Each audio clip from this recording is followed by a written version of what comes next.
All right, BillFeezy, how you feeling? I'm alright. I'm feeling good. Okay. Now we're gonna start the interview off. What is it? You got out in May? Yeah. So like, getting out in May, what was it, May 25th? May 25th. Okay, so you got out May 25th and you done accumulated 30,000 followers on YouTube and you've been on your grind. Like, so how is it? Shit, it's good. It feel good, bro. Okay, so this was your plan that you had when you was getting out, or like? Hell nah. I was when I was locked up, I jumped on the TikTok wave. I went viral on TikTok, and everybody from TikTok, when I got closer to getting out, was telling me go on YouTube. So I just went on there and tried it, but the plan was to get out and go get a job. Okay, so you ain't got no job since you been out? Yeah, I did. When I got out, like 5 days later, I got a job at a warehouse, and then YouTube started kicking in, and I ain't worked the job in about 5 months. Okay, so how long did it take for the YouTube to start kicking in? It ain't take long at all, like a few weeks. So you was already monetized and everything when you came home, like, how many videos basically did it take until you got monetized? All right, when I got out, I was still on TikTok. Everybody was telling me about YouTube, so I jumped on there. I told a story about somebody got raped in the room next door to me. I still had my little job. And like 3 or 4 days later, bro, I got an email. I wasn't even paying attention to YouTube. I got an email from them saying, you can join the program. So I went and looked at it, and man, I had like 10,000 subscribers. And that happened like in a matter of days from when I told the first story. Okay, so it was like instant. Yeah. Like, you didn't do no title searching? Like, you ain't say I'm trying to word it like this, nothing like that. It was just like you just dropped the video. Nah, and then that video, they didn't even let me monetize that because I guess the way I was telling it, it was too you know, like it was too gruesome. But they monetized my channel because of the views and the subscribers. Okay, so that was like the one blessing. So how many views did that video end up accumulating? I don't even know. I think that video, it got a lot. I think over 300,000, I think. Okay, so you only got to get monetized from that video. You didn't make any money off that video. Yeah, I did. It worked like this. It don't give you full monetization, so it cuts back a lot of stuff, but you still make money from it. Okay. Yeah. So did you know about all the YouTube monetization and all that stuff before you got out, or man, kind of been learning on the fly? Yeah, I ain't know nothing about it, bro. The only thing I knew about was TikTok. I knew I had a lot of people follow me on TikTok, and that's just from making jokes in the prison, walking around being funny all day. So you had your phone in prison? Yeah, hell yeah. So how did that go? Was it hard to do, or was that something that was easy to get done? It was easy to record it, but it became hard because the prison officials started seeing me on there, and they kept coming, shaking my room down, knocking my phone off, taking my phone. And then I gotta buy another one. Then I get back on TikTok, and then they deleted my whole account one day. I guess the prison reached out to TikTok. I got out the hole one day and I bought another phone. I went and looked at it, and I had zero everything. The whole account was gone, and I just started over and did it again. What prison was that? That happened at Valdosta State Prison several times, and Ware State Prison several times. So every time they caught you with a phone, you had to go to the hole? Nah, it just depends on who catch you. Just depend on how they feeling. Sometimes I went to the hole. Sometimes they just take it and write you up. And then how much is the phones in there? It just depends. Like, I done bought a phone for $300, and I done bought several for $2,500. Okay. Now the phones for $300, are those just cheap phones, or the phone for $300 is the same as $2,500? They are cheap, but the $300, that was like back in 2016. That was a flip phone. Okay. Yeah. So when was the first time that the phones like started getting popping in the prisons? I don't know. I went in 2013. They was already popping. Everybody had them. Soon I walked in the dorm, they was everywhere. Okay. Was that a surprise to you? Nah, cause my uncle, I got a lot of family that was in prison. We used to talk to him all the time. We used to throw him phones over the fence, all kind of stuff. So I knew it was going on. So How much would you say you spent on phones altogether over the whole 9 years? Well, I didn't get my first one. I was about 4 years in till I really got one. The last two I bought was $2,500 a piece. I'd say well over about 12, 13,000. Now, how was you getting this money? Hustling in prison. So there is hustles in there where you can really get a lot of money. Yeah, hell yeah, man. It ain't no excuse, bro. I mean, I'll be stressing, make no excuses out here. It ain't none in there neither, for real, for real. So what's the most you ever made in one day in the prison?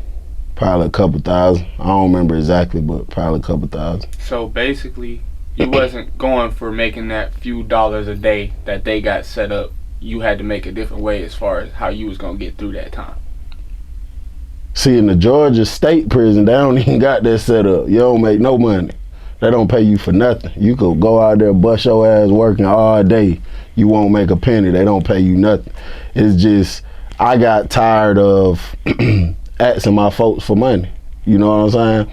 I'm asking my family for money, my mama for money. I just got tired of it, bro. And, you know, they was struggling themselves. So I was like, shit, I'm about to do something else. I gotta do something different.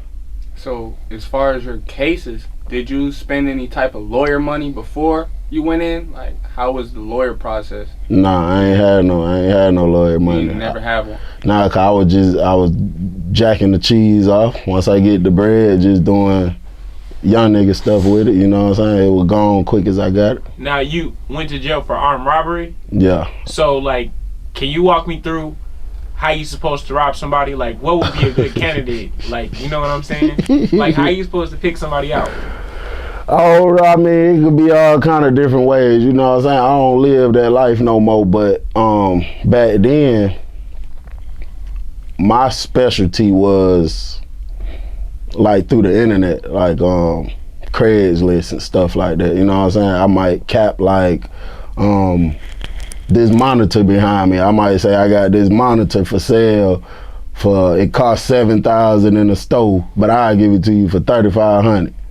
And then you will come bring $3,500 and I'll put the pistol on you and take it. I ain't never had no monitor. Okay. Yeah.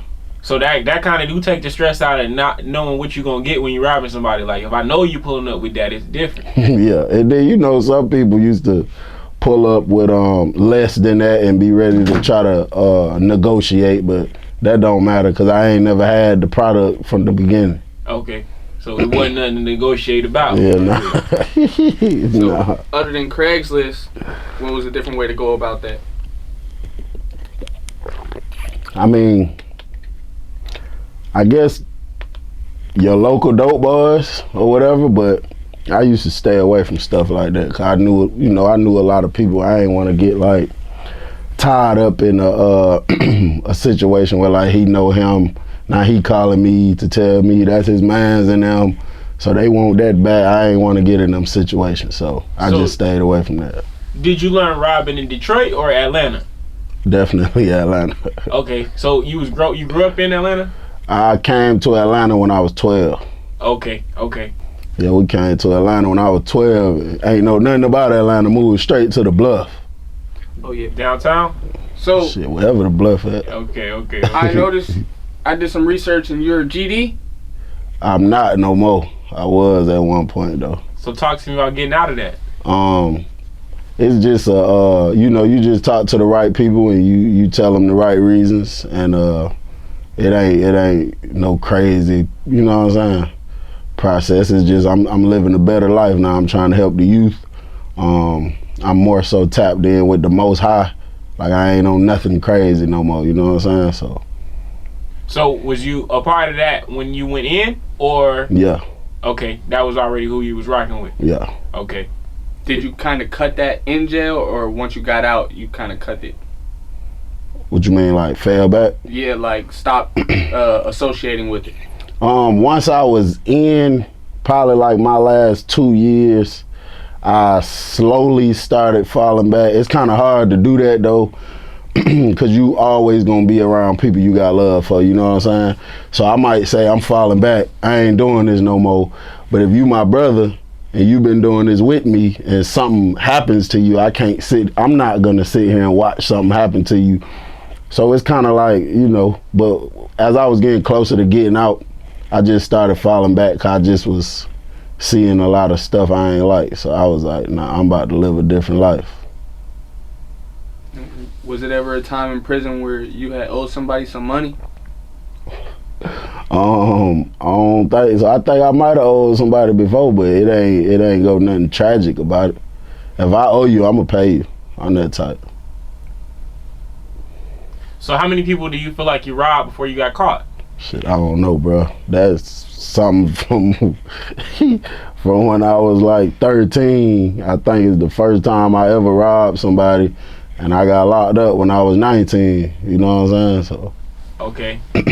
So was it something you was kind of prepared for? Like they said, like, you know, you got two options, death or in jail. Like, do you feel like you had a different option?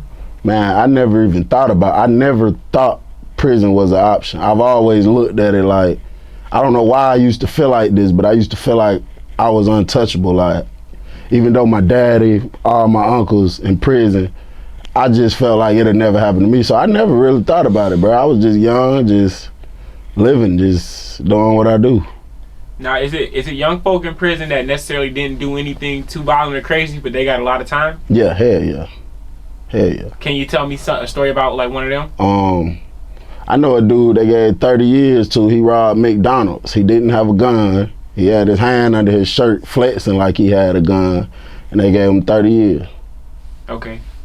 And that was because it's armed robbery, or they try to make it seem like it's armed robbery? Like, what's something that you could tell the young folks, like, just don't get caught out here doing, because, you know what I'm saying, you're not going to get another chance? Yeah, that was because of all of the people that was inside the McDonald's. Even though he didn't have a gun, he got an aggravated assault for every person that was in there, just because you, if you brandish a weapon, or if you make it appear like you brandishing a weapon, however many people in the room, you'll get charged for all those people. And you get a count for every single one of them? Yeah. If I pull out a gun right now and somebody call the police and they say he pointed it at him, everybody that was in the room, they gonna charge you for them too. Even the folk in the back cooking? Like, I don't know. I just know if we in the same room, the same area, okay, everybody that was scared, you get that charge for them. But far as the young folks saying don't get caught doing this, I wouldn't say don't get caught doing nothing. I say don't live like that, period, bro. Because it's only a matter of time, bro, before one or two things happen. You know what I'm saying? Okay. It's only a matter of time. So are you done with everything, or do you still have like parole or probation? Nah, I'm still on parole. I got 2 more years to go. Okay. But after that, everything's complete? Yeah. Well, really, I got 11 years to go. But they said if I could go 2 more years without getting in trouble again, then they had to terminate the rest of it. Okay, so what's the difference between parole and probation? Parole, you've been to prison. Probation, you can go to the county jail for a theft charge and get right out on probation. But once you've been through the real prison system, you go on parole. So, as far as being in prison, the first day you went in, run us through the first day you went in, if you remember that. Very first day in the prison, when I left the county, it was locked down. I was in Jackson Diagnostic Prison. They sent me to F House, and it was locked down. Some people had just got stabbed up in there. A war had just popped off. So it was smooth. My first day in the prison was smooth because we was locked down already. So when you got picked up, how was that? Like going to county? Where'd you get picked up from? I got picked up on man, I really let the man finesse me. I don't know how, what kind of green, but all right, so they had already ran to my apartment, kicked the door. They was all through my mama neighborhood and all that. So somebody from the damn, what you call that? Like a bounty hunter almost. I can't remember what they the marshal, the U.S. Marshal called me, and he was telling me that he just needed to talk to me, and I had to sign some papers or something. Man, I don't know why I went for that shit. But he told me, your mama door and you still went for this? Man, I don't know what I had going on back then, but he told me that it's been a mistake some type of way, and I just gotta sign some papers. So I'm like, all right, bet. So I meet the man somewhere to sign the papers. Man, they was out there deep as hell. It was over with. So basically, you might have could have beat that case had you had someone know that that was what they did was not necessarily right. Yeah, I believe so, because that's really illegal from my understanding. Okay. Yeah, he finessed me. And then that was like the last day you seen fresh air for the 9 years for real. Yeah, I mean, they got fresh air on the prison yard. But it was like you couldn't go, like that was the last day you was free type shit. Yeah, for sure. Now, when it comes to the yard, did you like to go out and hoop and do shit like that? Nah, I ain't never did no sport in my life but boxing. Yeah, I used to go out and walk around sometimes just get some sun, but I ain't play no sports in there. So would you say that kind of kept you out of danger or trouble as far as having to fight on a more daily basis? That's probably one of the factors, because a lot of fights break out about sports, gambling, just any type of activity in prison. A lot of stuff happens behind that. So what's the longest you ever been in the hole? Long as I ever been in the hole, probably about, I want to say about 6 months. How did it change you? It just made me more humble, bro. It just made me realize more like, you do got a release date. You is going home one day. You need to just fall back, because, you know, most of the prisons I've been at, bro, they're like 85% lifers prison. These people ain't never ever getting out. So what got you 6 months? I was in the hole about what they call personal dealing. What is that? That's when an inmate and a staff member gets caught up dealing with each other, whether y'all having sex or anything personal y'all ain't supposed to be doing. So was you having sex? Yeah. Oh, well, so it was kind of like worth it a little bit, huh? Yeah, I wasn't tripping. It was all right. I just fell back. So how long was your affair going on before you got caught? With old girl? Yeah. Man, probably about 2 years. 2 years? Probably pushing 3. So, and you only got 6 months for that? Yeah, because I didn't really get caught doing nothing for real, for real. It was a situation where somebody went and somebody told what was going on because they was mad about, I guess they was trying to do what I was doing, they couldn't do it, so they told on the play, and then when they questioned old girl, she just got nervous and froze up and quit, so they took that as a sign of guilt and they locked me down for it. So basically a snitch got you in trouble. Yeah, most definitely. You don't know who told? Nah. I don't know how they did it, but they did it. So if someone snitches on you or takes something from you in jail, you just gonna let it slide? Nah, if somebody snitch on you and you know who did it, you know what I'm saying, then you handle that business however you see fit for it to be handled. Now, when you say handle that business, if you go handle some business and say somebody got a candy bar and you trying to handle some business, and you know what I'm saying, you got to handle more business than you have planned on handling, how does that work in prison? You just got to go for what you know what I'm saying. Most of the time though, see, the gangs run the prison, you know what I'm saying, so damn near everybody's affiliated, and if you're not, you know, you just not. But from a person who was affiliated, if somebody was to snitch on me and it messed up a whole lot of something and I knew who did it back then and I needed to handle the business, but you know, maybe I felt like I couldn't handle it by myself, I would have just took some of my guys with me to help me out. Okay. So when you say some of your guys, who's some of your partners who helped you get through the time, as far as on a daily basis, who you hang with, who's holding shit down? You mean Solid. people in there or people that's on Solid. the outside? On the inside. Oh, on the inside, man, out of 9 years, man, I probably about 2 or 3 of them, and you know, that I can say real life solid, that I still keep in touch with to this day. Go ahead, shout them out. Big shout out to that boy Man G, My boy Show Nuff, shout out to you. And I got to give a shout out to my boy D. Has anybody ever stole your food before in prison? Yeah. So about those 3 people, can you tell us exactly what they went in for? Let me think. I know Man G, I believe he got a body. Show Nuff, he out now. I think he had armed robbery, like me. And D, he had armed robbery too.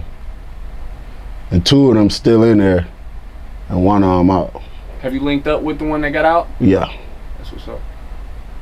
Do a lot of people in prison have armed robbery charges? Yeah, hell yeah. Armed robberies and murders, bro. At the level 5 prisons I was at, armed robberies and murders is damn near, that's what everybody got. You gonna have other ones there, here and there, but for the majority, armed robberies and murders. So that's what people really getting locked up for? Yeah. Armed robbery, murder. Well. And what's the minimum sentence people getting for armed robbery? Well, it used to be, the minimum used to be 10, mandatory 10 years, no matter, you could rob the candy lady you get. I actually know a dude robbed the candy lady with a BB gun and got 10 years in Cobb County. But now they changed it. It's anywhere from, I think from like 5 to 20. But if you get it, it's mandatory. You know what I'm saying? So if you get 5, ain't no parole, ain't no getting out early, you gotta do every day of it. That's what happened with me. I ended up getting 9. They had just changed the law from the mandatory 10, so I had to do the whole 9 day for day. Okay, so you think it was better that they changed the law for you? Or you would have had it do Yeah, hell yeah. I would have still been locked up right now. You played any dominoes or chess in prison? I had kind of learned how to play chess in the county jail, and I was playing it a little bit in the county, but once I made it to prison, bro, I ain't play nothing. I didn't play no card games. I didn't do none of that. Talk to us about your dorm and your first, who they first had you in there with. The first time you got into a situation with someone in your room. The very first situation I ever, see, when I went in Jackson the first time, I was in the room by myself for like 7, 8 days. Then they brought somebody in my room with me. It was a white dude. And yeah, we ended up fighting in there. Like the first day? Yeah, well, first night. He was in there that day, but once the nighttime came, that's when it happened. What y'all was fighting about? What sparked it off? I'm on the bed. I really was trying to take a nap, but I can't really go to sleep for real. You know what I'm saying? It was bars. It ain't the doors. It's bars like the prison movies look like. And he was at the bars talking. Clearly, he was a part of some type of white gang. And some of the white guys came to the window, the bars, and was asking him like, what happened? So he had just came out the hole. Clearly, he got into a fight with somebody or something like that in another dorm, and that's how he over here now. So he telling them what happened, and I hear the guy on the other side of the bar was like, he whispered to him, was like, your roommate sleep? So he looked back at me, but I'm lying there with my eye open a little bit, but it looked like I'm asleep, so I ain't say nothing. So he was like, yeah, he sleep. And the dude outside the bars was like, man, they said you beat that dude up and raped him, man. You gotta get violated about that. So when I heard him say that, I'm like, hold up, now you raped somebody? Hell nah, you ain't about to be in here with me, bro. So once they finished talking and they walked off, I just told them, I was like, bro, I got off the bed real smooth, you know, so it's an even chance. And I just told him, bro, hell nah, you got to get up out of here, bro. And, you know, he had been locked up longer than me, so I guess he knew the rules a little more. He just swung on me. We went to fighting in that bit. Who won? I think I whooped his ass. Okay, so how long you usually take the guards to get there, like when something like that happens? Man, they be in the dorm. They booth at Jackson is in the dorm. The guard that was working that day actually came up to the bars and was standing there watching, bro. He was a young dude, man. I think this dude probably about 21 years old, and he sat there and watched it. So once me and dude got to the point where we were like just holding each other, He told the officer, he like, man, open the door, man, open the door. So he like, hell no, y'all gonna finish it up, then I'm gonna open the door. I ain't about to let nobody run from my ass whooping. And that was, man, that fucked me up. And we finished it off, and then he opened the door and let dude out. And they left me in that room. He put dude in another dorm. Another room. Did that rape story ever come out to be true? About him? Yeah. I don't know. I only stayed there 13 days, so I don't really know how true or false it was. So people are really getting raped at the penitentiary? Oh yeah, most definitely. Man, dude got raped. We was locked down, bro. You could talk to your partners through the vents. They got vents going across the whole thing. I sat there one night and listened to a dude was getting raped, bro. Screaming, crying. This shit went on about 2 hours straight before the police came in the dorm. Y'all can't do nothing about that. Shit, the only thing we can do is talk shit through the vent to the dude that's doing it and beat on the door, kick on the door, hope somebody can hear us beating and come help him, but that shit went on for hours, bro. Was it ever a time you saved someone from a situation like that before it kind of happened? Nah, I think so, but not just happen like that. I used to, people that was around my age or a little younger than me, I used to talk to them all the time, you know what I'm saying, whenever I see something strange going on, and I just always tell them like, yeah, you don't need to be around buddy, or stuff like that. So that could have possibly saved somebody from being in a situation like that, but it ain't never been a situation where I just busted in and seen it, not like that. Any of your partners in there ever been on that type of time where like they was trying to get at somebody and you just had to what, like they was trying to get at somebody? Yeah, like on some sweet shit. Oh nah, it was this one dude that I was cool with, and he was arguing with a dude. I just fell back after this though. But this is something a lot of them old school chain gang dudes be saying, the ones that was locked up in Alto. But he was arguing with a dude, and the dude pulled out the knife and was running up to his room. And he said, come in here with that knife. I'm gonna take it from you, I'm gonna knock you out, then I'm gonna rape you. And you know, after he said that, I just stopped fucking with him. I'm like, nah, I don't know what he got going on. But they dead serious, bro. That's a saying, that's something I done heard a lot. Like, I done heard that a lot. They say that for real. So has anybody ever tried you while you was in there? Nah, I don't know no funny type shit like that. And why do you think that was? I think it's just the way I carry myself, the way I look. Yeah, I think that's it. The way I look and the way I carry myself. So it don't really matter how big or small you are in there. Like, if you carry yourself the correct way, you shouldn't have no problem. Yeah, you carry yourself a certain type of way. You got a certain type of demeanor. Maybe you live by certain morals. You won't have no issue. So how many fights was you in while you was in there? I wasn't just in a million fights, but I'd probably say out of 9 years, I'll probably give it about 12-ish. Okay. If I just average it up. So it ain't like I'm fighting every day, but nah. if you violate, you violate. So. And it wasn't ever even really about me. Like, a few of it was about me, but a lot of times it be about somebody I'm just real cool with, you know what I'm saying? They get themselves in a situation and I don't like the way they being handled, and I say something about it, and then it just leads to something.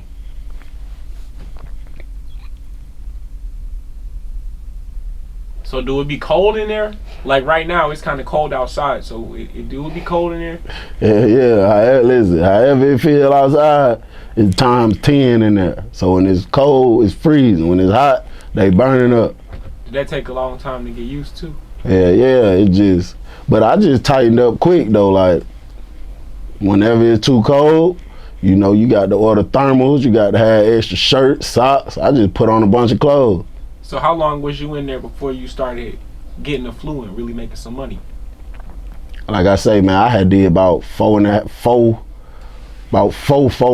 years before I really buckled down and was like, I got to make me some money for real. But the first 4 years or something, I was just getting money out the streets from my mama, my daddy, my partners, stuff like that. And then you kind of learn the game, or you see what's going on. Yeah, I just had to tighten up. the way I wanted to live, I know I couldn't live like that just getting $25 a week from my family. So what was one of your first main hustles in the prison? First main hustle in the prison was I had a job in the prison. They call it a detail, where I clean up certain areas, and every week they send they send you your paper towels, your tissue, all that in the box. So one of the dudes that was having all the motion pulled up on me and pretty much was trying to get me to help him get his pack, and he ascended in my box of paper towels. And shit, I started doing that. He started paying me every week. So how much was he paying you? Back then he was giving me $300 and a finger of weed. A finger is probably equal to about a 3.5. So why they call it a finger? Because they got it's just like a glove. They take gloves out the kitchen. Okay. That the kitchen workers wear to fix the food, and they rip the fingers off and put it in there and tie the end up. So each one be like 5 fingers. Yeah. So Okay. smoking weed was a big thing for you in prison? Like, did it help you get through? At first, cause I used to smoke heavy as hell on the streets, and then I just stopped one day. I was tripping. The weed had me tripping one day, and I almost put myself in something. So I stopped altogether. Like my last 4 years, I ain't smoked no weed. So when you say you was tripping, was the weed laced? Nah, it wasn't laced. It's just, I guess I'm just not meant to smoke weed, bro. It just makes me it make me kind of paranoid, and it just make me feel like I ain't on my P's and Q's. It make me want to go to sleep, and that's the wrong place to be doing that at. So you ain't smoked in 10 years? Nah, it ain't been 10 years. My last about 4 years I ain't smoked. I only been out 6 months. So probably about I'd say 4 or 5 years I ain't smoked no weed. So smoking weed in there, can you walk me through that? Because weed stinks. So how does the guards not like they? Them guys don't really give a damn, like, and then a lot of time they don't be in the dorm. You know what I'm saying? So if they do come in the dorm and smell it, just a regular guard, unless she just super police, they might not even say nothing. They might not give a damn. But you know, if the wrong people come in there, like the warden or something, then yeah, your ass in trouble. You ever have a situation with the warden? Yeah, in the beginning of the bid, I used to have plenty of situations with the staff just because I was just out of control. What would be being out of control? Just not listening, or? Yeah, like every morning they got something called inspection. Everybody got to get up, clean their room, make sure you shaved. And at first you couldn't grow facial hair. No facial hair at first. Like my first 5-6 years, you could not have no facial hair. If you do, your ass getting in trouble. So but like when my hair go to growing back, I don't want to cut it, you know what I'm saying? They might come in there and say something about it, and I might just buck on them. Fuck you. You know what I'm saying? Situations like that all the time. So you get in trouble for that? They add more time? Like, how does that work? Nah, they don't add more time. You will go to the hole where they might tell you at first. They'll try to tell you, go to the barber shop right now, cut all that off your face. But if you buck, they're gonna make you cut it anyway. They're gonna hold you down and cut it, and then they'll still send you to the hole. So what's one of the easiest mistakes you can make that can get you in the hole? It just depends on where you at. You could do anything, man. Like some prisons real big on whenever you leave outside the dorm, you walk with your hands behind your back. So if you ain't got your hands behind your back and somebody see you, they can take you to the hole ASAP right there. Then jacking is a real big thing in there. I don't know if y'all know what that is, but that'll get you sent to the hole ASAP. So how is folks getting caught jacking in there? It's just if the wrong person see you, the wrong staff, or if the girl really not with it and you just try it anyway. Oh, daylight. It takes 2 to jack. Nah, it take 1. All right, so you might got the officer in the booth. The booth is all like plexiglass. You can see straight through it. So from my room, if I crack the door open a little bit, I probably can see straight through the booth and she can see straight through me. So you got guys that'll crack their door or they'll go in certain parts of the dorm where can't nobody see them but the officer, and they'll whip out and go to jacking and be looking right in the officer's eye. And sometimes the officer's with it, sometimes they ain't with it. If they ain't with it and they call their supervisor, your ass going to the hole. And if you get caught, and from my understanding, if you get like 5 of them write-ups, they'll make you register as a sex offender. So you ever had one of them write-ups? I ain't never had no write-up. I guess I was just lucky to catch the ones that was with it. Oh, so you done locked eyes with some of these folks. They done know what was going on. Oh yeah, most definitely. Sometimes you pull up and I holler at her first, let her know what's about to go down, you know what I'm saying? But like, you gotta think like this, bro. You doing years in there, you know what I'm saying? So this officer may have been working this dorm for a year. I may have been in this dorm for a year and a half. So you might be very familiar with me. She know me, she know my name, she might laugh, play, talk with me.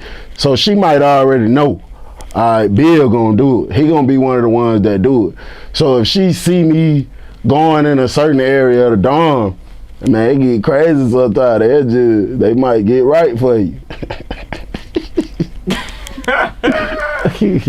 They gonna get right. Yeah, it was one girl, we had one girl, bro, I'm talking about, she was out of control with it.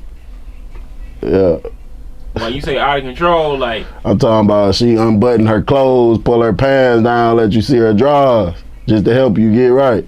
she ain't even getting no back ends. Nah, she ain't getting no back end. She's just helping us out, I guess. Okay. Do you keep in touch with any of those females? Yeah, I still talk to probably about 2 females that was officers. If they put something sweet in your cell, what would happen to them? That'll never happen. They not coming in my room. I'm not gonna allow it. It's like as soon as you detect that. Now it's like this though. If they bring somebody in my room, because this have happened before. Okay, if you bring somebody in my room and you appear to be just like I am, you appear to be masculine, but there has been rumors that, you know, you be trimming off with the punks, then I'm not gonna say nothing, because that ain't got nothing to do with me, and I know you not about to try nothing funny with me. So I just act like, you know, that ain't my business. But if they try to bring somebody like feminine in my room, nah, we not gonna do that. So can you tell me about some check enforcers? Some what? Some enforcers, like, well, some big enforcers. You said the prison's ran by gangs, so like the top enforcers of those gangs, running with any of them. It just depends on what prison you at, because each prison it got different groups that might be running that prison, where you might be in a gang and you might go to this prison and your guys might not be talking about nothing. And then you might go to another prison and your guys running everything, you know what I'm saying? So it's just all depending on where you at. How many different prisons would you say you've been to? I think probably about 7 or 8. Was that something you look forward to doing? Like, you know, what? Getting on the bus and going to a different location? Oh hell no, man! I hated the process, bro. I hated the process. Why is the process so bad? Cause you gotta pack up everything you got. You got to pack it up. Do you be having a lot of stuff? Yeah. Okay. You got to pack it up. You got to put it all inside your blanket or your sheet. So now your blanket and your sheet finna get dirty, because you got to throw it on the floor to throw all your property inside of it. Then tie it up. Then you got to, they gonna shackle your hands and your feet. You gonna sit there for hours waiting on them to get everybody right. Then you gonna get on the bus, hard ass seats, cold ass shackles. You gonna ride on the bus for hours. Then you gonna get to the prison, the new prison, and sit some more before they take it off. Then you don't eat for real. You can't get up, use the bathroom. So, out of all those 8 prisons, could you tell us which one was the worst experience for you? I think this one I just finished doing my time from, Ware State Prison, and the first high security prison I went to, which was Smith State Prison. And when you say the worst experience, what does that entail? That was the worst experience because, like, this last one I was just at, like, real life, somebody get killed every day. Like, real life, no exaggeration. Somebody's gonna die at this prison damn near every day when I was down there. Somebody else is gonna kill them? Like, yeah, it ain't a murder. Yeah, you got a few that's overdose on drugs, or a few that hang themselves, but for the most part, somebody killed them. And that was the last one when you got released. That's where you was at. Yeah, this is 2022 talking. This year, they dying every day over there. May 25th, 2022, I left Ware State Prison in Waycross, Georgia. I was at this prison for 6 or 7 months, and the entire time I was there, I believe somebody died damn near every day. And how would you hear about somebody dying? You just hear it, like, wherever it happened at, like, it's gonna be a cold, you're gonna see all the police running, and they're gonna lock the whole prison down. So that's how we know when it really happened. Like, you might wake up in the morning thinking you about to go do something, and then the police come deep in the dawn, everybody locked down, everybody locked down. And then you might just ask one of the officers, like, what the hell happened? And they be like, somebody got killed, somebody killed themselves, something like that. Did that scare you? I think it did a little bit, yeah, cause I understand that I'm just like everybody else, you know what I'm saying? I'm a human just like y'all. So just knowing that, hey, it can happen to you too, you know what I'm saying? Facts. So like did that make you move different? Yeah, it just made me stay on point more. I feel like I used to stress myself out with that, but I've been like that since I came in prison though. So it wasn't nothing new, because I had been at other prisons before where people was getting killed a lot. But it made me, it just made me be on point more, bro. Like, I barely slept. Like, I'd take little cat naps at night. I never really got no real sleep. I never went without, you know, having my little banger on me, never. So when you got transferred over there, you didn't have one of them. So when you got there, how you go about making that happen? Well, sometimes getting transferred, you know, you might be able to hide it in your property and get through with it. But for the times when I got transferred and didn't have it, as soon as I get to wherever I'm going, I'ma just go find the guys that's affiliated with the same thing I'm affiliated with, and I'ma just tell them I need one, and they're gonna give it to me. Okay. So if you're just a civilian in there and you don't got no guys you can go talk to, if you're a civilian, you probably got to just try to buy one. It's probably smart to holler at another civilian and try to buy one, or depending on where you from, because like Atlanta is a big thing in the Georgia prison. So if you go in there and you're not affiliated with nothing, and you be like, yeah, I'm from Atlanta, you might got this head gang member over here that's from Atlanta. So you might be like, damn, what part of Atlanta? Y'all might go to chopping it up. He might throw you one, and ain't nobody gonna say nothing to him, because you know y'all from the same spot. How does racism go about?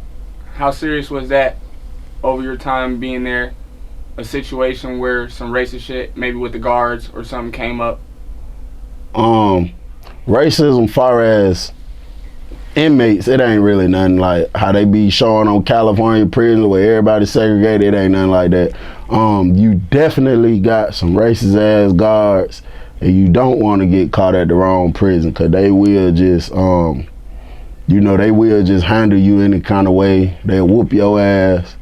So it goes on, but it's so many black people there.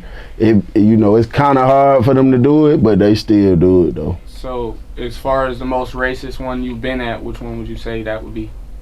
Most racist prison I've been at, I think probably had to be Smith. You had some people, but there was a lot of black staff, but shit, some of they had were racist. It's like they was against their own damn kind. But it's like, yeah, anything where you know this white man is getting over or handling you like this, the black staff is like they just rock with it. They don't say nothing. They gonna be one of the ones kicking you in the face. So would you say in the Georgia's state prison system, it's a balanced mix of whites and blacks in there? Like, it's not just a lot of black people in prison. Yeah, majority is black, that's for sure. But you got whites and Latinos in there too mixed in. But it's mostly black people though.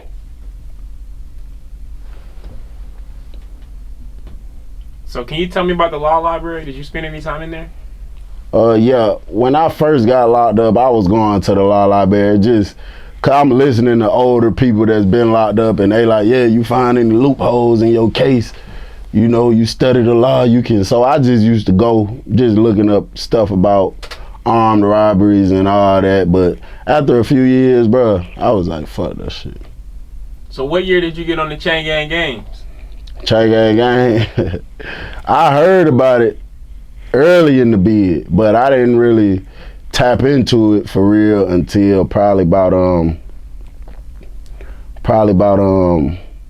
maybe 2016, 17. So how long was this after you had found your first little jug where you said you was making $300 a week and he was giving you a finger to the gas? It's funny cause that was damn near around about the same time. When you started doing everything, you just jumped out the porch. Yeah. With the whole Yeah. lifestyle behind bars hustling, basically. Yeah, most definitely. But I ain't do like the Chain Gang. I ain't do it for long. It wasn't something that I was just doing. I did it. I really did it one good time, bro, and I just felt bad, bro, about taking somebody's money like that. I just ain't feel like it was right. So after that was over with, I ain't do it no more. I just kept hustling and stuff. So how is it dealing with the people that got life in prison? Like, you feel like they aura is a little different? Yeah, it's funny because you got some people that got life, bro, that's some of the most humble people you probably ever meet.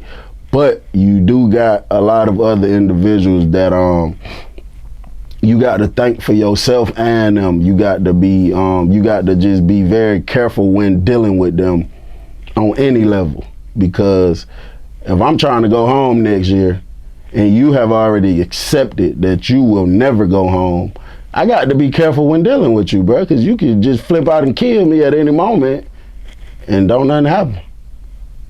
So do folks really be having chains and Gucci slides and stuff on in prison? Yeah, you got some people that's they having a whole lot of money. They got a whole lot of staff members on their payroll, and yeah, they do be having it. Oh, they paying the staff to bring this stuff in for them, basically. Yeah, or however they get it, whichever route they go to get it,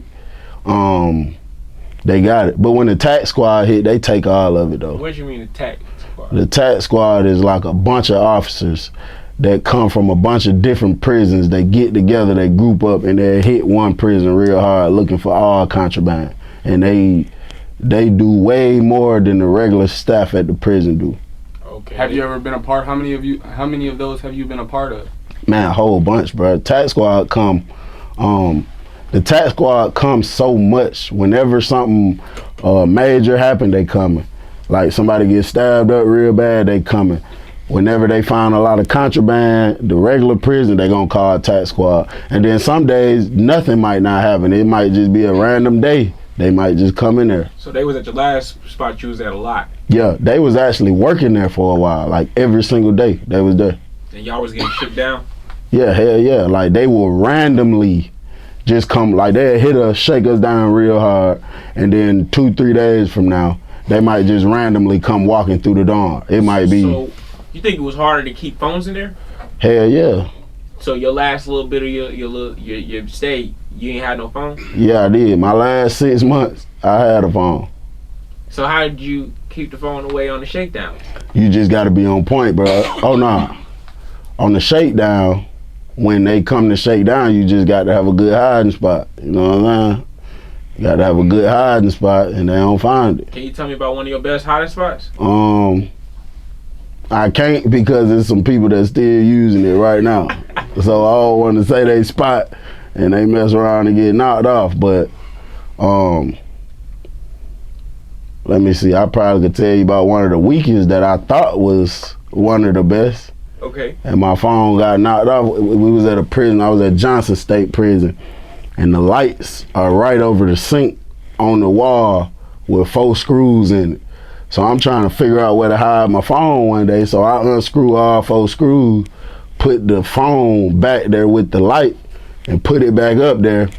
and they found it immediately. So that wasn't a good spot. Hell You no. thought it was a good spot though, I thought it was good. I thought it was fire. and then you went to the hole for that. Yeah. Talk to us about the prison food. What's the best you can get where you were as far as top quality, and how bad does it get when it comes to not having no food or no money? The best food you're gonna get that's served from the prison once a month, they give you chicken.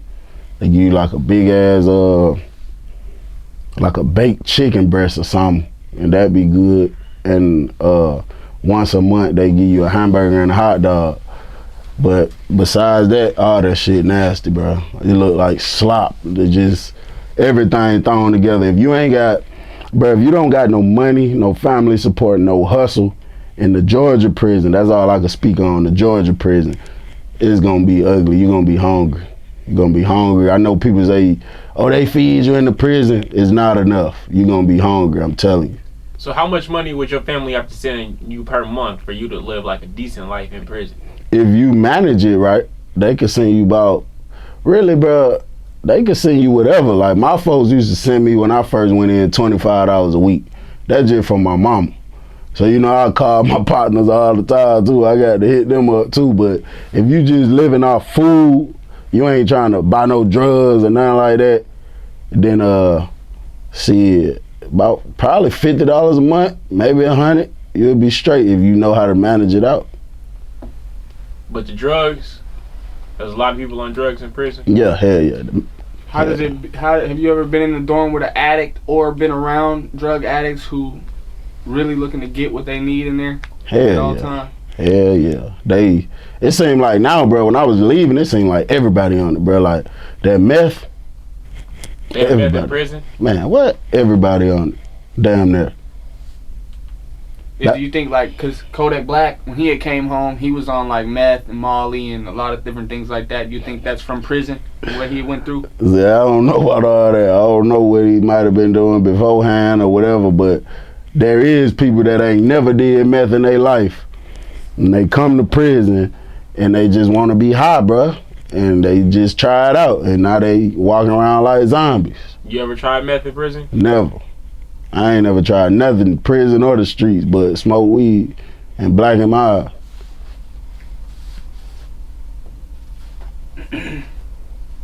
So what's all the prisons you went through? I know you said like 7 or 8. Could you name them one by one? Jackson, Diagnostic, everybody go through there. And how long were you there? I was there like 13 days. Jackson.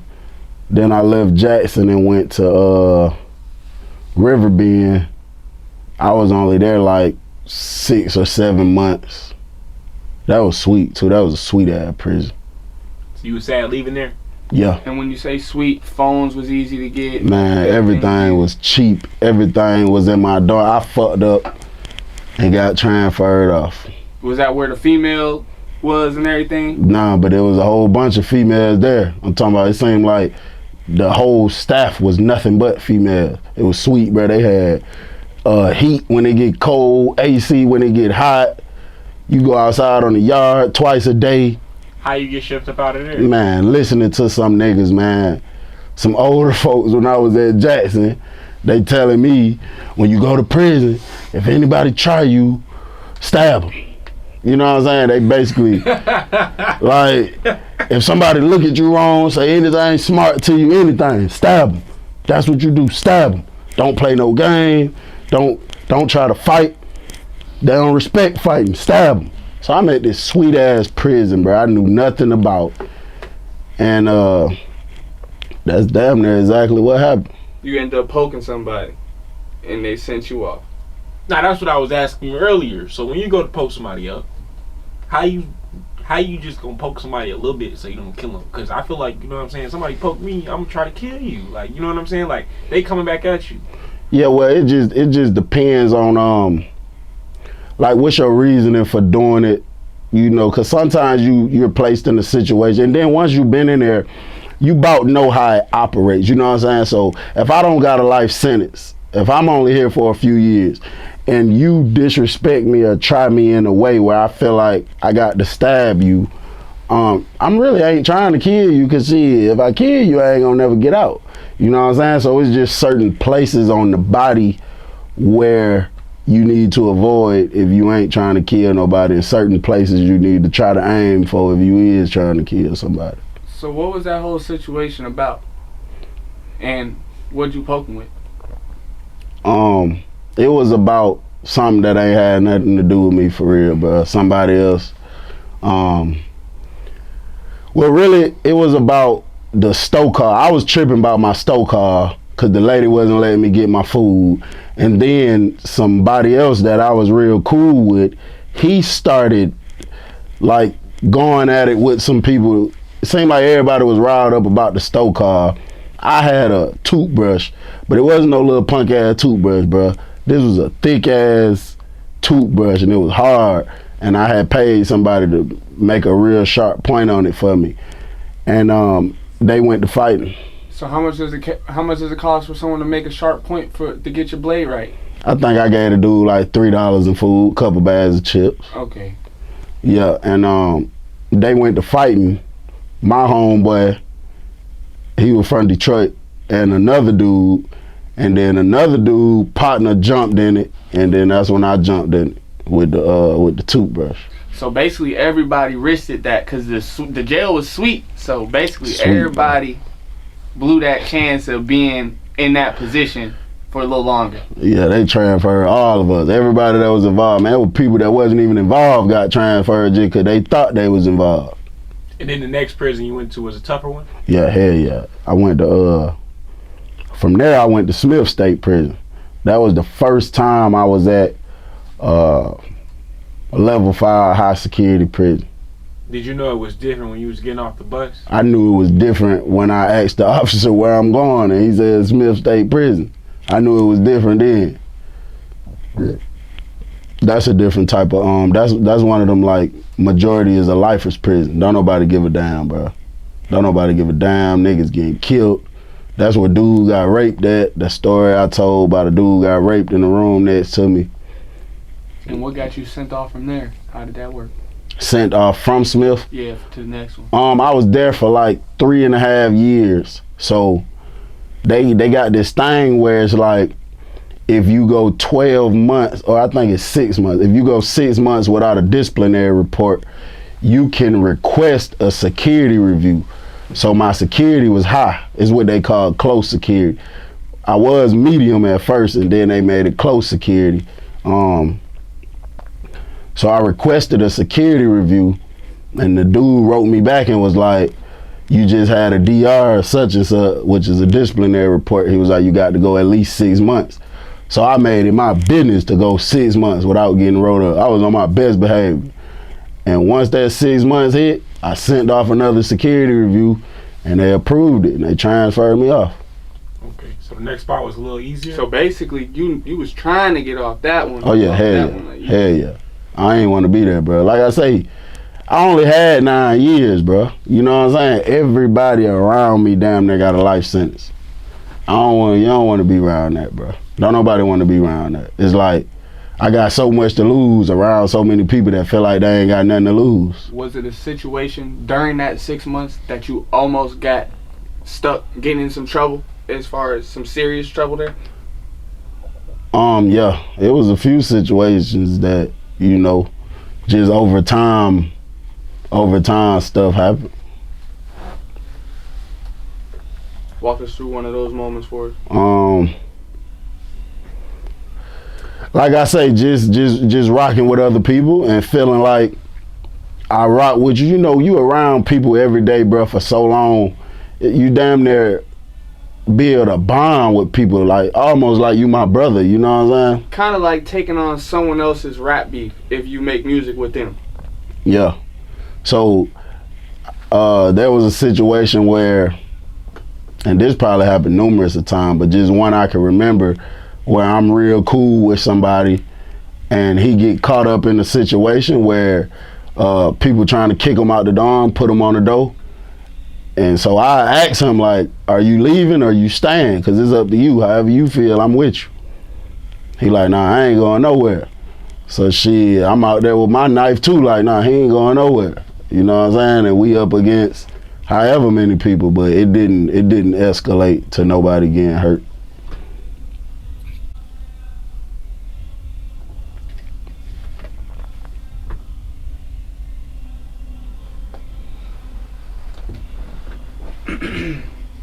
So you up to date with like what's going on out here in the world? Yeah, well, certain things in the world, anything got to do with entertainers or the media, nah, nothing got to do with celebrities. I don't pay attention to none of that. I don't watch the news for real, but certain things I do pay attention to. So what was you watching on TV inside? I wasn't really watching TV. I will every night. If you catch me watching TV on the inside, bro, I'm not really watching it. I'm probably trying to pay attention to a certain something without it looking like I'm just watching you. So I might be flexing, sitting there, but I ain't watching TV. So that's like a chess move without playing chess for real. Absolutely. Can you talk to us about a time where, hold on, what I was gonna say. You ever meet any celebrities? You ever come across any celebrities in the dorms, like in the prison? I was at like 2 prisons with this dude by the name of dang, what his name is. I think he said he was Young Thug brother. What is his name? Umfung. I think they call him Umfung. Yeah. I didn't know him personally. I ain't never talked to him, but I done been at 2 prisons with him. It's an old school dude that made a song. I don't want to get the song right, but I think whichever one of them old school dance songs, I don't know if it's that. Lil Duval? Nah, not Lil Duval. Damn. I don't know if it's that song where it be like, slide to the left. I don't want to get it wrong, but it was somebody around that era that had one of them songs that got locked up, and I was at Valdosta with him. And I think that's it. And you know, Brian Nichols, he a celebrity now, I guess. He was at my first prison. You ever watch any of the other prison people who drop YouTube content? Nah, not for real. I've looked at some of it. My attention span, bro, I can't sit there and watch nothing for 30, 40 minutes, you know what I'm saying? But I've looked at some of it, a couple minutes, and got out of there just to. So what's your definition of having the sauce in the streets? Before you went to prison, what was your sauce in the streets? As far as, besides Robert? But I had a job, bro. You know what I'm saying? I had a job, but we was rapping. We was on the rapping trend real big, and we was trapping real big. You know. What was your rap name? C-Bill. You ever want to bring him back out? I do, but the only reason I don't is because I pass a positive message in damn near every YouTube video. So I feel like I'd be contradicting my message by rapping about certain stuff. So I just don't do it, or I do it and I just never release it. I just listen to it myself. So once Sauce in the Streets goes from the streets to prison, what's some sauce in the streets you gotta have to survive in prison? You got to have you a candy bar, aka a knife. And you got to just have common sense, bro. You know what I'm saying? You got to have common sense, bro. You really want to survive, you just got to know how to mind your business. Don't go to prison trying to be a part of no gang. It's just certain things you just don't get caught up in. So you shouldn't go to prison trying to be a part of a gang if you're not a part of a gang? Absolutely, no. That's one of the worst things you probably can do. Like, even if you feel like you need a little security? If you need a little security, you need to, hey, if you got to get up under somebody's protection or something, but don't go trying to join, hell nah. And then when you say get up under somebody's protection, what's the difference between doing that and joining a gang? Because if y'all some gang members and y'all got the respect, and I'm real scared, I just came in here, I could probably pay y'all, and y'all are respected already. So y'all gonna tell everybody at the prison, hey, I rock with him. Bet not nobody mess with him. But you gotta pay them folk. They kind of extorting you. Is that going on a lot of this? Yeah, hell yeah. That can go on, but I think that's safer than joining the gang because I don't owe y'all no loyalty. You know what I'm saying? I'm paying y'all. That's all I owe y'all. So if something pop off with y'all, I don't got to do nothing. But if I'm a part of this gang and something pop off, boy, your ass better do something or they gonna do it to you the next time they see you. So have you ever provided protection for anybody? Yeah. And what was the most amount of money you got paid for something like that? I think like $100 a week. So like, if that's costing $100 a week and your mom only sending you $25. Oh, no. Nah, I'm not paying nobody the 100 a week. I understand what you're saying, but yeah. if you're somebody inside and your mom only sending you $25 every week, but you charging 100. Oh no, I see what you're saying. Nah, you could get by way less than that, man. You could get by with just food, snacks. You could definitely get by with that 25. It's just that particular person, I knew his family really having it, so that was nothing to them. So that's why I said that. What's some do's and don'ts once you get out of prison, once you hit the streets again? Man. Not go back.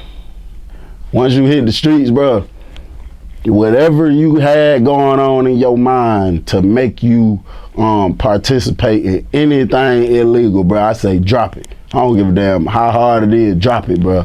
It ain't worth it because you already a felon.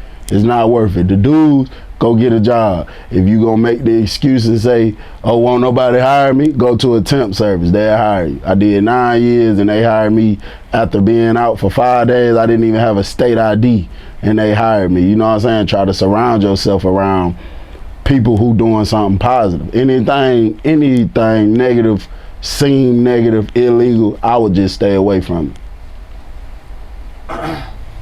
And when you talk about getting money, what was your biggest YouTube check when you got out? Like your first check, big check? I think my very, very, very first check probably was like $1,600 maybe. And that's with the partial monetization, not even having the full what you really could have coming in. Yeah. Okay. And as far as YouTube, what's some advice you can give to an upcoming content creator, whether it be prison or whatever they got going on? Upcoming content creator, bro, consistency. You just got to keep doing it, bro. You know what I'm saying? Because it only take one video to change your life when it comes to the YouTube algorithm. You know what I'm saying? So as much as you can do it, I just keep dropping. Don't never give up on yourself, bro.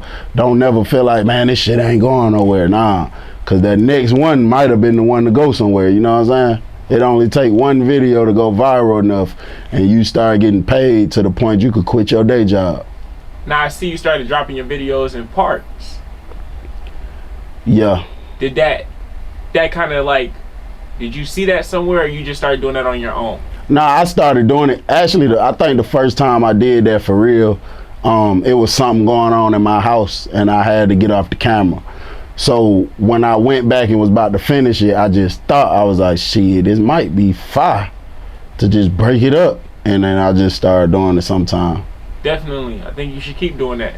Yeah, and then when I thought about it, it's like me. I don't got an attention span, bro, where I can sit here and watch somebody tell a story for 45 minutes. I got one video like 1 hour and 20 minutes. I would never sit down and watch nobody tell a story for 1 hour and 20 minutes. So it's more convenient for other people's schedules too. So I see you be acting. How'd you get into that? Man, I was just doing the YouTube. Somebody reached out to me and was telling me like he liked the videos I'm doing. He was doing like photography work. And he just asked me if I wanted to audition for something, bro. And I just went and did it. And after that, I just been auditioning for all kind of stuff. You done caught any big roles? I ain't got no, well, I do got a big role on this up and coming series called Kings of the Streets. I got one of the main roles. And the other roles is background work, but it's on big shows. Like, it's for big networks. How'd you get into that? Who plugged you in? Like, as far as coming from prison right to getting in that lane? Well, after the thing that's called Kings of the Streets, I learned a lot, bro. I learned a lot just from the people I met along there. And then I just knew where to go to look for other stuff from that point. And then when it came to smoking weed on a monthly basis, how much was you smoking? In prison or out? Yeah, in prison. To get through the day, like how much is you smoking in one day maybe? Is you rolling up in the morning and you gotta roll up at night? Yeah, most definitely. At the point I was at when I was smoking heavy, man, I smoke soon as I wake up, but the amounts compared to out here is nothing. Like, they got what they call sticks, and it's literally, bro, like the crumbs you wipe off your pants after you done rolling up. But after you went so long without smoking, man, that's gonna have you through the roof. So I used to smoke in the morning, throughout the day, just chilling at nighttime. I used to smoke real heavy before I knew I had to stop because it had got serious. Like, as far as getting released from prison, you think that would have held you back still doing that like a few days before you got out type shit? Like, that ain't something you want to do? Yeah, it would have, because shit, when you go apply for a job, they drug test you. You know what I'm saying? They gonna drug test you. Your PO gonna drug test you, and then if you dirty, he just gonna be on your ass. More gonna be calling you, popping up at your house. So I just don't do it for a lot of reasons like that. You was fucking with the lean back then? Nah, I ain't never fucked with it. I seen the wave and people was on it, but bro, I was always scared to do anything, bro, besides drink some liquor, smoke some weed. I was scared of everything else, bro, 'cause I felt like, shit, hell nah, I got a big brother, bro, and I don't know, you know, he fucked up right now. So I think it's from just doing drugs and trying shit. I don't want to try nothing. Y'all was having alcohol in prison? Yeah. Like what kind? You get some Hennessy? Well, I've had Hennessy before. The female I was dealing with, I had her bring it to me, but these guys are so talented, bro. They make vodka. When I say they make it, I'm talking about out of the food, out the kitchen. They put it all together some type of way. They make it. It be real. What's one of the craziest inventions you've seen back there? Craziest inventions was I seen a dude make a like you could charge your cell phone with a toilet roll, you know, the brown roll that's in the middle of the tissue, a toilet roll, 2 razors, 4 AA batteries, a little tape, and the end piece to your charger that go into the phone. You don't even need the back piece, you could cut it, and with that they could charge their phone. They don't gotta plug it into nothing. You don't need the USB. Just the part that go into the phone. That's all you need. You don't need nothing else after that. You just cut the cord. You could cut it and they could charge their phone right there. He was selling that invention in there? He wasn't selling it. He just was using it himself. Okay. And then I seen it, and me and my partner started doing it. Oh, so he just gave y'all the blueprint. He showed y'all how to make it, basically. Yeah, if I'd have made it, I'd have sold that shit. I wouldn't have gave it away for free. Now, as far as the pills, what was they fucking with in there? They had a lot of, they say it was like beans, but I don't know, bro. Niggas was dying from taking pills in there. I think it was a lot of press stuff. You don't really know what it is. Matter of fact, right before I got out, dude named Hashtag just died in that bitch that night. The police left the man on the ground forever before they came in there. His name was Hashtag. That was his name, Hashtag, man. Rest in peace, that boy Hashtag. And he took the pills, bro. They said they was selling beans. About 20 minutes later, dude fell out on the floor. And it's so crazy, people in prison, so they mind so fucked up while the dude like struggling, acting crazy, look like his face turning blue. Everybody running up on him with their cell phones, recording them, throwing cups of water on him, playing with him like he playing and shit. And that thing, you know, he just fell and ain't get back up. And this was in front of your eyes? Hell yeah, I sat right there. Before he got out. I sat right there on the top range at Ware State Prison about a week before I got out and watched that happen. And they just send y'all boys back out here. Like nothing happened in there. Out of all the people you done talked to in the prisons, what's the craziest sentence you done heard of somebody else having?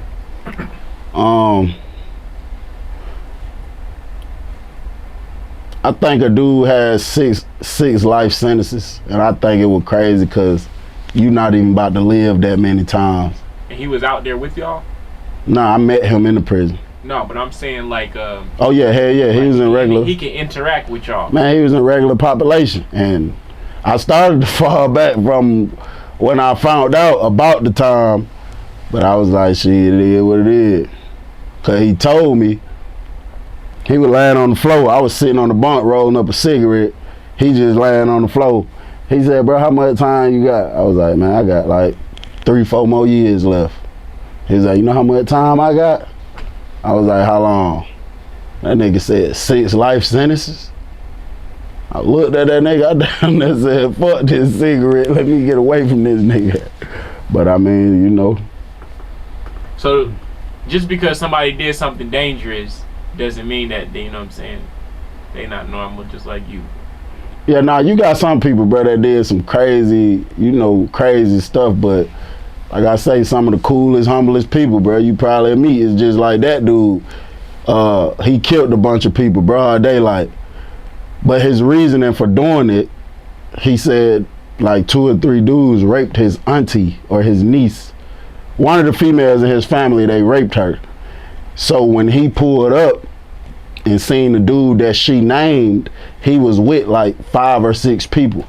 So he said he just broad daylighted every single one of them. You know what I'm saying? So this really a good person, bro. You feel me? But you know, that unfortunate situation happened and now he's looked at like a monster, but really a good person, bro. So would you say it's a lot of good people inside the prison like that kind of deserve a second chance? Yeah, I do. But there's also some people that ain't good. But it's definitely some people that's, you know, that if you knew the situation, all you hear is murder, murder. But if you knew what happened to cause him to do that, then you'll be like, oh, okay, I understand that. So do them people that be in there and they tell you them stories and maybe they thought the judge would understand what they was telling them and then, you know, they still got a long time, how do they feel after that? Them folk just, some of them, bro, is like they lose theyself. They just be, like, they just walk around there like, you know, it's the end of the world. They be just sad, down all the time, bro. And it's so messed up because, like, you know, you could have I think it's called a crime of passion, right? Crime of passion, where I could walk in on my wife and catch her having sex with somebody else. And I could just react and go to shooting, kill him and her. And they might only give me 20 years because they say I reacted out of whatever, and they'll call it the crime of passion law and probably give me a manslaughter instead of a murder. But you can't do the same thing for this man that killed these folks after his auntie got raped. I think that's about the same thing, you know what I'm saying? So when they don't get that, but they just be broke, bro. They just be hurt. They be sad, depressed, you know. How was your experience going through prison with the whole COVID stint and having to do vaccinations and, you know what I'm saying? Yeah, it was serious, bro. They came, they was making everybody wear masks. If you get caught without a mask on, they take you to the hole. I let them finesse me on that first shot, but I ain't take none of the rest of them after that, cause I felt like it's more to it than what we really know. And I just didn't want to inject nothing in my body, bro. You know what I'm saying? Like, it been 1,000 viruses and diseases that I ain't never took nothing for. So I was like, hell nah. But I got the first one just really because my mama and grandma kept telling me, you need to get it, you need to take it. And after that, I was like, hell nah. So it was a choice? Yeah, it was a choice. Okay, it wasn't like they was just mass vaccinating everybody inside. Yeah, nah, they was and then another thing, I was trying to get transferred. And the warden was like, the only people I'm transferring is the people that take the shot. And they was paying people to take the shot. Okay. Paying you food. You got a couple dollars on that first. They ain't give it to me. They bucked on me because they were mad at me. I was already in the hole, and I had a job up in administration around the warden. So when I went to the hole for that personal dealing situation, it's like they felt betrayed damn near. They like, damn, we got him up here out the dorm all day where he got a good little job and he working around these women.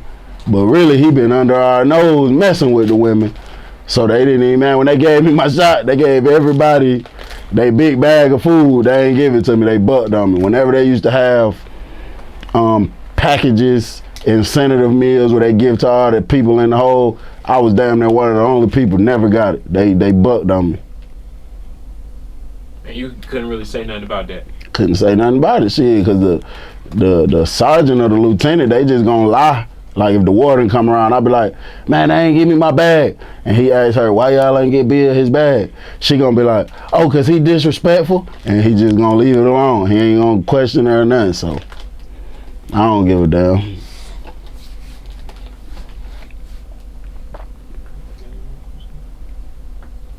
All right. Well, I appreciate you, Bill, for locking in with us. Yeah, most definitely. Stay consistent on the videos, man. You got a lot of fans out there. Anything you want to tell your fans? Man, make money, not excuses, man. We ain't making no excuses. If I did it, anybody can do it. And bro, make better decisions. We trying to. I'm trying to keep people out the streets, bro. Away from the gangs, away from anything negative. Stay away from it, bro. Live life. That prison ain't it. You don't want to be there. You could be here one day. You could do some dumb shit this big and be in the prison for the rest of your life. So, bro, just make better decisions. Shit, that's about it. And what's your plan for the next year? Like, what would you like to accomplish by next May 25th? Next May 25th, I'm trying to have this non-profit organization booming for the youth and the early adults. Trying to just do all kind of stuff and give them stuff to help them feel better about staying out the streets. A book, have my book drop by then, and shit, just be a little bigger on YouTube and be in some movies, and you know. Most definitely. We appreciate it. Appreciate it. For sure. Street sauce, motherfucking TV.